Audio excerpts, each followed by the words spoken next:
We've been talking a little bit about nitric oxide. Just to review, nitric oxide is a gas and it's made from eating nitrates in your diet. That's primarily dark green leafy vegetables. If you think of nitrates and you think of hot dogs or bacon or those types of processed meats, that accounts for, what is it, only 5% of the nitrates come from that, which is good and smart of your body because those types of overly processed meats are known to be carcinogenic. So we don't want a lot of that in our diet, but we definitely want dark green leafy vegetables, which contributes 85% of how you make nitric oxide, and 10% comes from swallowing your own saliva.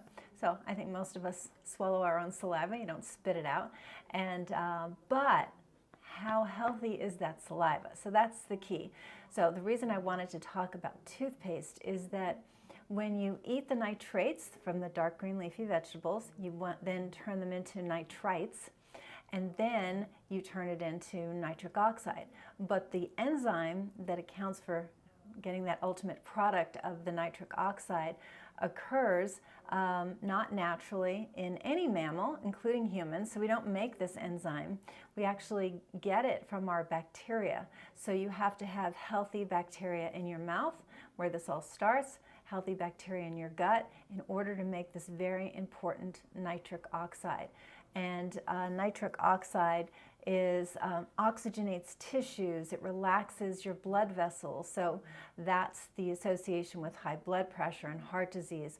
Also in association with diabetes. If you know anybody with diabetes, a lot of neuropathies happen.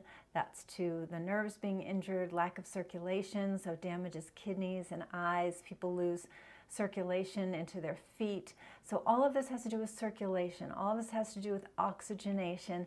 Therefore, it all has to do with nitric oxide. So really, really critical that we produce this. Now, you produce it in your mouth, as we mentioned, in the gut.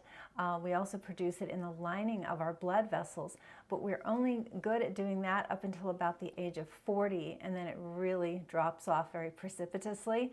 So what do we need? Back to the healthy bacteria in your mouth and gut. So when it comes to your mouth, if you use mouthwash, that completely annihilates these good bacteria. So if you're using mouthwash, stop immediately.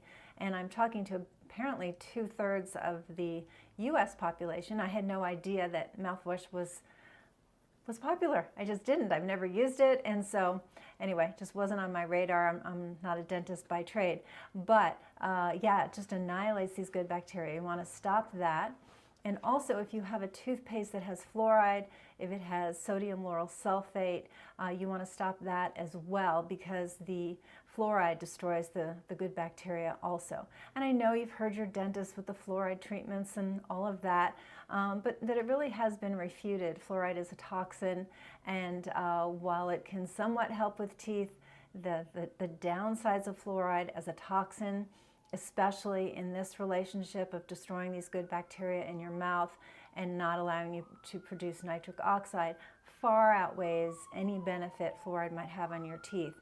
I did some research on the best toothpaste, so I wanted to share my experience with that. So there's an ingredient called hydroxyapatite, which is a part of our bone structure. So it's a natural constituent in our body, nothing foreign about it. And what are our teeth? They are bone. And so toothpaste with hydroxyapatite just literally helps remineralize bone, so it can prevent a cavity from getting worse. I've also heard some researchers say that if it's a very small cavity, it can help remineralize it. So in other words, reverse a small cavity. So this is very exciting if you have children, but really for all of us. I mean, I never had such great teeth until I got gum recession, and that was from clenching my teeth. That type A personality has its liabilities. So yeah, all of a sudden, as you know, as an adult, after having great teeth, I'm starting to get cavities where I've lost my enamel. So it is very important to find, if you can, a biologic dentist, somebody who can really look at your teeth quite deeply, kind of from a root cause analysis and natural, not just, say, here's your fluoride, here's whatever toothpaste, but really understands the importance of this. So that is critical. If you've been fearful of the dentist, you're going to have to toughen it up and go find one that you feel comfortable with, because oral health is very, very important. We spoke a little bit last week, I believe, about a bacteria called P. gingivalis in the mouth, and that can actually lead to dementia and Alzheimer's later in life. So oral health, very important. I have no affiliation with the toothpaste I'm about to talk about, but I've gotten one already. It's called Boca, and B-O-C-A. Boca means mouth in Spanish, so perhaps it was a Spanish company originally, but very interesting. I didn't know what to expect. I just knew it had this good ingredient, hydroxyapatite, and none of the bad ingredients. But if you know, when you go get your teeth cleaned, your teeth feel really good for a few days. It has that nice kind of super clean feeling, and that's what this toothpaste does.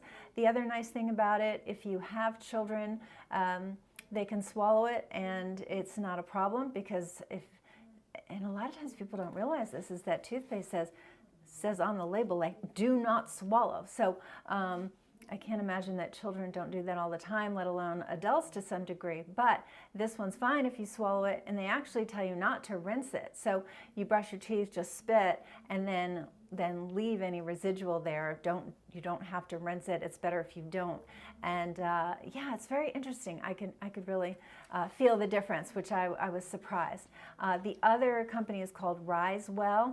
I ordered one of those as well. I haven't received it yet, so I'll let you know when I do.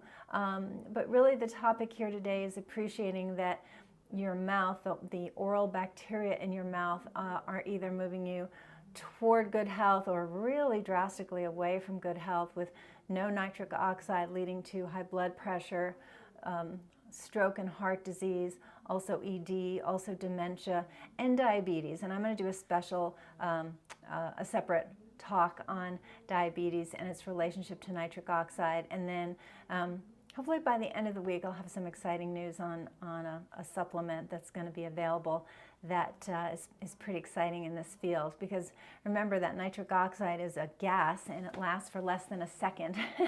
So which it doesn't need to last longer, because it just, boom, it initiates all these great responses, but you have to make it, and that requires healthy oral bacteria. So if you have questions, please let me know. I'd love to know what other topics you want to hear about. If you like the channel, please subscribe, give it a thumbs up, tell others. I really want more people to know that they have options to their health, and not just mainstream drug, and more drug. Not to say drugs can't be helpful, they can, but there are better ways in most circumstances.